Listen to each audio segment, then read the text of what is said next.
குடித்து போதைகளை இருக்கிறானோ, போதையில இருந்து அல்லாஹ்விடத்திலே அந்த மது குடித்ததற்காக தௌபா செய்யவில்லையோ, அவருடைய 40 நாட்களுடைய தொழுகை அல்லாஹ்விடத்திலே அங்கீகரிக்கவே படாது.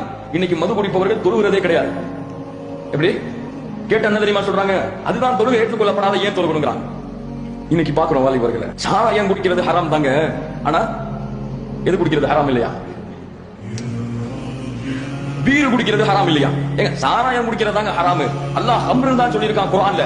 சிகரெட் குடிக்கிறது ஹராமா? எங்கேயாவது குர்ஆன் ஹதீஸ்ல சிகரெட் குடிக்கிறது ஹராம்னு வசனம் குர்ஆன் ஆயத்து ஹதீஸ் ஏதாவது இருக்கா? இருந்தா கொண்டு வாங்க பாப்போம். உடனே இன்னைக்கு விட்டுறேன். ஏங்க சிகரெட் குடிக்கிறது கூட ஏதோ தப்பு தாங்க. பான் போடுறது என்னங்க தப்பு இருக்கு? ஏங்க சிகரெட் குடிக்கிறது தப்பு தாங்க, ஹம்ரு குடிக்கிறது தப்பு தாங்க. குக்கா போட்டுக்கலாம், அப்பதாங்க செரிக்குது உடம்புல. லா இலாஹ இல்லல்லாஹ். இல்லை இல்லை, அல்லாஹ்வுடைய தூதர் ஹம்ருக்கு விளக்கம் சொன்னார்கள்.